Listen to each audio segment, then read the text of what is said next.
Hello everyone, welcome to our channel leading classes. So हम कर रहे थे हमारे chapter international business business study book का क्लास 11 का लास्ट चैप्टर है इंटरनेशनल बिजनेस। हमने उसमें मीनिंग पढ़ लिया था, उसके क्या क्या प्रॉब्लम्स आती है इंटरनेशनल बिजनेस करने में और क्या क्या बेनिफिट्स हैं इंटरनेशनल बिजनेस करने के।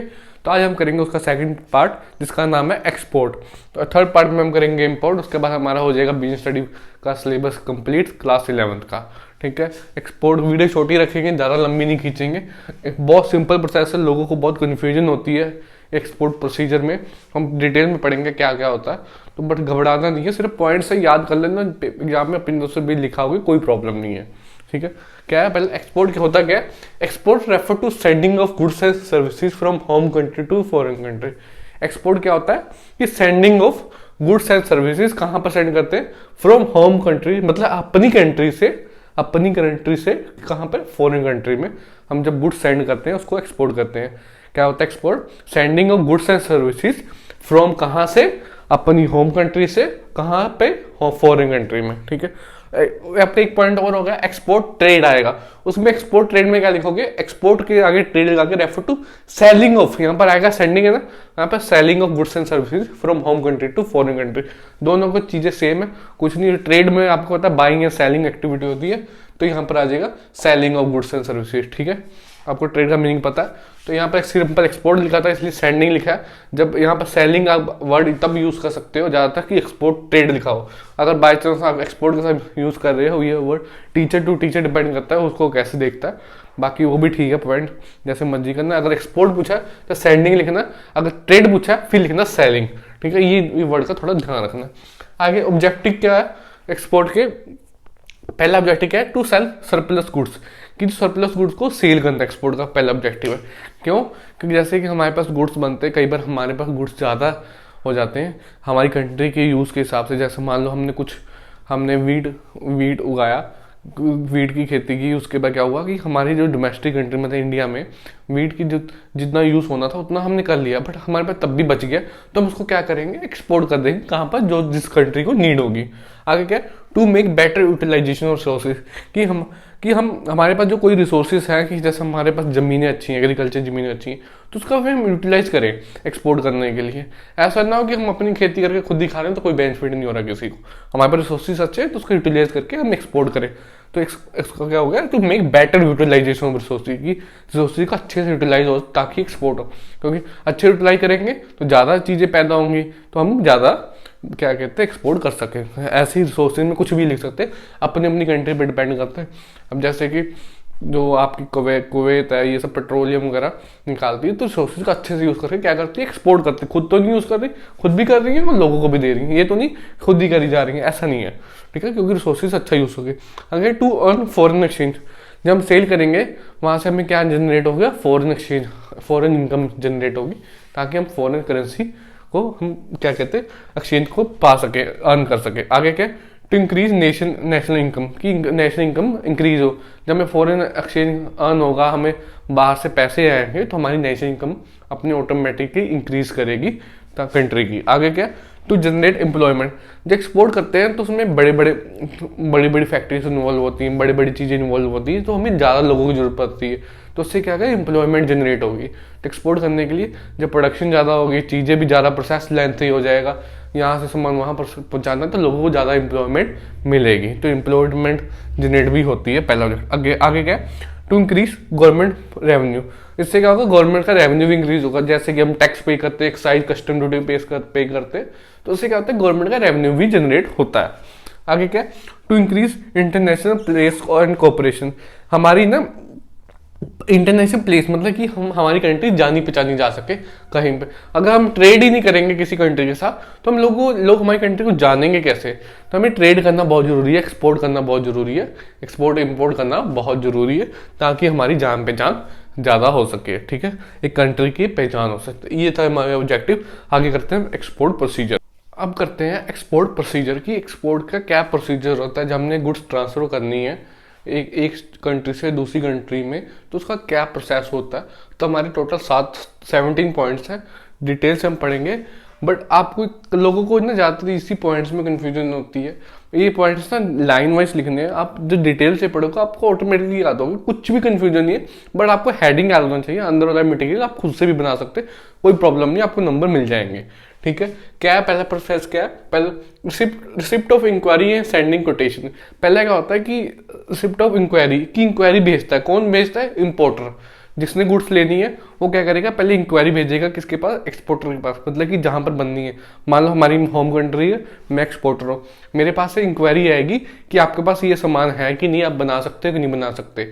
ठीक है, एक इंक्वायरी आएगी, फिर क्या कहते हैं सेंडिंग कोटेशन, फिर कोटेशन सेंड करेगा, कौन करेगा, मैं करूंगा, एक्सपोर्टर करेगा सेंड कि हाँ मेरे पास ये सामान है या फिर मैं बना दूंगा या मेरे पास अवेलेबल नहीं है। वो सारी चीज़ें उसमें लिख के भेजनी होती है कि पहले इंक्वायरी आएगी, पूछेंगे कि सामान है कि नहीं है, डिटेल है कि नहीं, सारी चीज़ें हैं आपके पास, अगर है तो, नहीं है तो बना दोगे, अगर है तो ठीक है।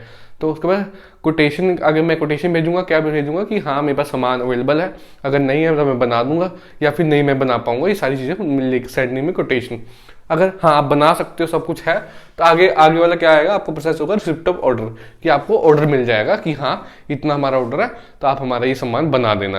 और थर्ड पॉइंट क्या है, assessing important credit worthiness and securing guarantee of payment, कि हाँ फिर हमें असेस करना क्या, इंपोर्टर की क्रेडिट वर्दीनेस की, वो हमारे पैसे दे देगा कि नहीं दे देगा, कि हम उसको सामान भेज देंगे, कल को पैसे हमारे ना दे पाए तो उसकी क्रेडिट वर्दीनेस चेक करनी पड़ेगी। ठीक है, उससे क्या लेना पड़ता है, लेटर ऑफ क्रेडिट, LOC जिसको कहते हैं, उससे हमें लेटर ऑफ क्रेडिट लेना पड़ेगा, तो हम आगे प्रोसेस चालू करेंगे ताकि हमारी पेमेंट जो है सिक्योर हो जाए। ठीक है, आगे क्या, ऑब्टेनिंग एक्सपोर्ट लाइसेंस, फिर हमें क्या लेना है कि हमें अब सामान बनाने से पहले एक्सपोर्ट लाइसेंस होना चाहिए हमारे पास, कि हम सामान भेज सकते हैं बाहर। ऐसे थोड़ी ना कोई भी कंट्री से बाहर सामान भेज देगा, उसके लिए एक्सपोर्ट लाइसेंस लेना पड़ता है। उसके 3 पॉइंट है, पहला क्या है, IEC नंबर लेना पड़ेगा, जिसको कहते हैं इंपोर्ट एक्सपोर्ट कोड। ठीक है, इंपोर्ट एक्सपोर्ट कोड लेके फिर आगे हमें पहले वो लेना पड़ेगा। ठीक है, आगे क्या है, ऑब्टेनिंग RCMC, मतलब कि RCMC क्या होता है, रजिस्ट्रेशन कम मेंबरशिप सर्टिफिकेट, कि ये किस लिए होता है, कि सब्सिडीज लेने के लिए। गवर्नमेंट ना आपको ना काफी सारी सब्सिडीज देती है, कंसेशन देती है, ताकि आप टैक्स ना पे करने। जब आप एक्सपोर्ट करते हो तो आपको गवर्नमेंट काफी सारी सब्सिडीज दे देती है, या कई बार आपको चीजों को टैक्स फ्री कर देती है कि आप बिना बताए भेज दो। क्यों, क्योंकि आप इनकम अर्न कर रहे हो, फॉरेन एक्सचेंज अर्न कर रहे हो, करंट कंट्री की ग्रोथ में हेल्प कर रहे हो, तो इसलिए आपको माफ कर देती है, सब्सिडी काफी प्रोवाइड करती है। आगे क्या, रजिस्ट्रेशन विद ECGC मतलब क्या होता है, एक्सपोर्ट क्रेडिट गारंटी कॉर्पोरेशन। ये किस लिए होता है, यहाँ आपकी पेमेंट फंसे ना मरे ना, इसलिए आपको ये भी लेना पड़ता है। आगे क्या, ऑब्टेनिंग प्री शिपमेंट फाइनेंस, फिर क्या पॉइंट है, प्री शिपमेंट फाइनेंस क्या होता है, प्री शिपमेंट मतलब सामान भेजने से पहले हमें पैसा चाहिए। क्यों, पैसा क्यों चाहिए, लार्ज स्केल पे ऑर्डर आया, जो इंपोर्ट एक्सपोर्ट होता है बहुत हाई स्केल पे ऑर्डर होता है, तो उसको पैसा हमें बनाने के लिए, सामान बनाने के लिए पैसा भी चाहिए, तो हम वो कहाँ से लेंगे, बैंक के पास लेंगे। कैसे लेंगे, लेटर ऑफ क्रेडिट शो करके हम उससे बैंक से, हमारे कमर्शियल बैंक से हम फाइनेंस ले लेंगे, ताकि हम रॉ मटेरियल परचेज करें, प्रोडक्शन प्रोसेस चालू कर सके। ठीक है, आगे क्या, production and procurement of goods, हमें पैसा मिल गया, हम क्या करेंगे, प्रोडक्शन करना स्टार्ट कर देंगे, या प्रोक्योरमेंट ऑफ गुड्स, या सामान को इकट्ठा करना शुरू कर देंगे। हमें कहीं से लाना है, मंगवाना है, अगर हमने खुद प्रोडक्शन करनी खुद बनाएंगे, अगर हमने कहीं से लाना है तो हम ला के वो इकट्ठा करना शुरू कर देंगे। आगे क्या, प्री शिपमेंट इंस्पेक्शन, ये होता है, ये एक एक्सपोर्ट इंस्पेक्शन काउंसिल होता है, कि प्री शिपमेंट मतलब कि आप ना सामान भेजने से पहले ना आपकी इंस्पेक्शन की जाती है सामान की। क्यों, क्योंकि आप सामान भेज रहे हो और कंट्री का नेम आपसे जुड़ा हुआ है, तो उसके लिए इंस्पेक्शन की जाएगी। कहाँ, किसके द्वारा, गवर्नमेंट के द्वारा। गवर्नमेंट ने क्या बनाई हुई है, एक बनाई हुई है एक्सपोर्ट इंस्पेक्शन काउंसिल बनाई हुई है, वो आपका सामान का इंस्पेक्शन करती है। वो 3 तरीके से आपका करती है, एक तो आपका कंसाइनमेंट जाता है, वहां से चेकिंग होती है, या फिर प्रोडक्शन के प्रोसेस में खुद आके क्या कहते हैं चेक करते हैं, या फिर एक होता है सेल्फ सर्टिफिकेट, खुद से सेल्फ सर्टिफिकेट, बड़ी बड़ी कंपनी होती है खुद की, उन्होंने अंदर की टीम बनाई, खुद ही जांच करके एक सेल्फ सर्टिफिकेट शो कर देती है, सेल्फ सर्टिफिकेट शो कर देना। ठीक है, आपकी इंस्पेक्शन होगी। आगे क्या है, एक्साइज क्लियरेंस, कि एक्साइज क्लियरेंस लेना पड़ेगा कि आपके पास। क्यों, क्योंकि एक्साइज क्लियरेंस के बिना आपका सामान नहीं हो सकता, एक्साइज क्लियरेंस आपको लेना पड़ेगा, ताकि कई बार क्या होता है एक्सपोर्ट में ना एक्साइज ड्यूटी माफ होती है। आप एक्साइज पेमेंट कर दी आपने, जिसको हम टैक्स भी कहते हैं, GST भी कहते हैं, कुछ भी कह सकते हैं।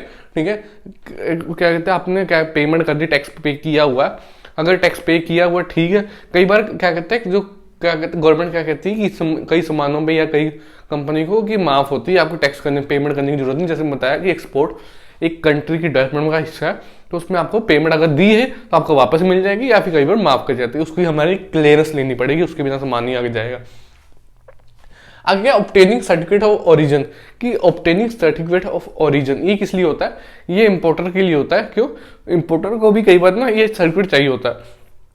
इंपोर्टर का हमने पढ़ा कि इंपोर्ट में हमें ज़्यादा टैक्स पे करना पड़ता है, बट कई बार जो होती है इंपोर्टर होता है ना, उसकी गवर्नमेंट, उस कंट्री की गवर्नमेंट ने कहा होता है कि अगर आप पर्टिकुलर, मान लो अमेरिका वाले हैं, अमेरिका वाले हमसे सामान ले रहे हैं, तो हम एक्सपोर्टर हुए, वो इंपोर्टर हुए, तो अमेरिका ने रूल बनाया कि अगर आप इंडिया से सामान ले रहे हो तो आपको इतनी सब्सिडी दी जाएगी या फिर इतना पैसा आपको माफ है, आपको टैक्स देने की जरूरत नहीं है। ठीक है, कई बार उनके अपने रूल्स होते हैं कि कंट्री के साथ हाँ क्या क्या चीज़ें हैं, कंट्री के अगर कई बार उनके स्ट्रिक्ट रूल होते हैं उस कंट्री के साथ, कई बार वो आपके लीनियंट होते हैं उस कंट्री के साथ, तो उनके पास एक सर्टिफिकेट होना चाहिए ओरिजिन की, हाँ ये जो सामान आ रहा है ये यही देश से बना है, इंडिया से ही बना है, उसका ओरिजिन इंडिया में ही है। आगे क्या, रिजर्वेशन ऑफ शिपिंग स्पेस, कि हमें रिजर्व कराना पड़ेगा शिपिंग स्पेस, ऐसे थोड़ी ना सामान चला जाएगा, यहाँ से ट्रेन में जाएगा, कार्गो जाएगा, या कार्गो से आगे शिप पे जाएगा, हमें सारी चीज़ें रिजर्व करानी पड़ेगी। जैसे हम टिकट बुक करा लेते थोड़े दिन पहले, रिजर्वेशन करा ले ट्रेन की, तो वैसे हमें शिपमेंट की भी रिजर्वेशन करानी पड़ेगी। आगे क्या, पैकेजिंग एंड फॉरवर्डिंग, फिर सामान पैक करो और आगे भेजो। तो आगे क्या होगा, इंश्योरेंस ऑफ गुड्स, फिर हमें गुड्स की इंश्योरेंस भी करानी जरूरी, कल को सामान खराब हो जाए, रास्ते में टूट जाए, खराब हो जाए, तूफान आ जाए, कहीं कार्गो शिप से गिर जाए, कुछ भी हो सकता है, तो इसके लिए इंश्योरेंस करानी पड़ेगी। आगे क्या, कस्टम क्लियरेंस, ये कस्टम क्लियरेंस आपको देगा वहाँ पर शिपिंग ऑफिस में जाके आपको कस्टम क्लियरेंस लेनी पड़ती है। आपको शिपिंग एक डिटेल फॉर्म होता है, उसको भरना पड़ता है, उसमें आपका लिखा होता है कि सामान कहाँ बना है, कैसे बना है, कौन सामान है, कौन एक्सपोर्टर गाइड से कहाँ सामान जा रहा है, ये सारी चीज़ें लेके आपको 5 कॉपी आपको जमा करानी पड़ती है। लेटर ऑफ क्रेडिट के साथ 2-3 चीज़ें हो रहा है, उसके साथ आपको जमा करानी पड़ती है। आपकी बुक में लिखा हुआ, आप पढ़ लेना, आराम से मिल जाएगा। आगे क्या, ऑब्टेनिंग मेट रिसिप्ट, अगर कस्टम क्लियरेंस हो जाएगी उसके बाद आपका सामान क्या कहते हैं शिप पे, पोर्ट पे आएगा, उसके बाद लोडिंग होगी। ठीक है, अगर आपको उसके बाद ऑब्टेनिंग मेट रिसिप्ट, जब आपकी लोडिंग होगी शिप पे तो आपको मेट रिसिप्ट दे देगा। ठीक है, कि मेट रिसिप्ट हो गया कि हाँ ये आपका सामान है, ये वेसल नंबर है, ये आपकी डिटेल है, ये कार्गो है, ये शिप का नाम है, सारी चीजें उसमें लिखी होगी। आगे क्या, payment of freight and insurance bill of lading, फिर पेमेंट ऑफ फ्रेट मतलब कि फिर आपको मिल गई मेट रिसिप्ट, आप मेट रिसिप्ट जाके शिपिंग ऑफिस में जाके आप जमा करा दो, और आपको अपने जो पेमेंट ऑफ फ्रेट, मतलब फ्रेट का जो कार्गो का पैसा आप दे दो, उसकी फ्रेट की पेमेंट कर दो। ठीक है, आगे क्या, आपकी प्रिपरेशन होगी, शिप चला गया, उसके बाद आगे प्रिपरेशन ऑफ इनवॉइस, फिर इनवॉइस बनाओ कि हाँ ये सामान था, उसको इनवॉइस भी तो भेजना होता है कि हाँ ये सामान था, ये बिल है, बिल बना के उसको भेजो किसको, इंपोर्टर को। आगे क्या, सिक्योरिंग पेमेंट, फिर उससे पैसा ले लो। ठीक है, ये सारी डिटेल है, 17 पॉइंट है, डिटेल में पढ़ेंगे आप आराम से याद हो जाएगा, कुछ नहीं है। पहले क्या हुआ, पहले उन्होंने इंक्वायरी भेजी, फिर हमने सेंडिंग कोटेशन भेज दिया कि हाँ ये सामान हमारे पास है, ये सामान नहीं है, फिर हमारे पास ऑर्डर आ गया कि हाँ ठीक है सामान बना देंगे, तो ऑर्डर मिल गया। आगे क्या, इंपोर्टर की क्रेडिट वर्दीनेस चेक करो कि हाँ पैसे दे सकता है नहीं दे सकता है। आगे एक्सपोर्ट लाइसेंस लो कि हाँ लाइसेंस लेना पड़ेगा तभी हमारा सामान मुझे आ जाएगा।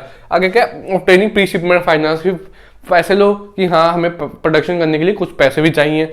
आगे क्या, प्रोडक्शन चालू हो गई, फिर प्रोडक्शन चालू होगी, क्या होगी, फिर क्या होगी, इंस्पेक्शन होगी हमारी कि सामान सही है गलत है क्या भी है, फिर हमें क्लियरेंस लेनी पड़ेगी क्योंकि हमें जीएसटी वगैरह पे करना होता है, कई बार हमें माफ है तो हमें वापस मिल जाएगा। फिर हमें क्या, सर्टिफिकेट ओरिजिन देना पड़ेगा। ओरिजिन क्या, सर्टिफिकेट क्या होता है कि हाँ कहाँ पर सामान कहाँ इंडिया में बना है तो इंडिया का ही सर्टिफिकेट बनेगा। आगे रिजर्वेशन करानी पड़ेगी शिपिंग स्पेस की। आगे पैकेजिंग और फॉरवर्डिंग, फिर पैकिंग होगी, फिर फॉरवर्डिंग भेज दिया जाएगा, फिर इंश्योरेंस करा दो, फिर क्या आपको कस्टमर क्लियरेंस कराने में मेट रिसिप्ट मिल जाएगी कि हाँ ये सामान हो गया, ये वेसल नंबर, ये सारी चीजें, तो ये सारी, फिर पेमेंट ऑफ फ्रेट हो जाएगा, फिर आप इनवॉइस बनाओगे, फिर आप पेमेंट सिक्योर कर लोगे। इसमें क्या डिफिकल्टी, कुछ डिफिकल्ट नहीं है, आप डिटेल से पढ़ोगे तो आपको नॉर्मली याद हो जाएगा। इसमें बस आपको हेडिंग याद होनी चाहिए, आप पॉइंट अपनी तरफ से खुद बना के लिख के आ सकते हो, कुछ भी इसमें लेंथ ही नहीं है, सिर्फ आप डिटेल से पढ़ोगे आपको सारे पॉइंट आराम से याद हो जाएंगे, कुछ भी मुश्किल नहीं है। ठीक है, अब बस ये आगे हमारा रहेगा इंपोर्ट वाला पार्ट, उसके बाद हमारा चैप्टर हो जाएगा कंप्लीट, उसके साथ हो जाएगा हमारा सिलेबस भी कंप्लीट बिजनेस स्टडी बुक का क्लास 11 का। ठीक है, अगर आपको वीडियो पसंद आई हो चैनल को लाइक करना, सब्सक्राइब करना, शेयर करना, कमेंट करना। Thank you for watching our video.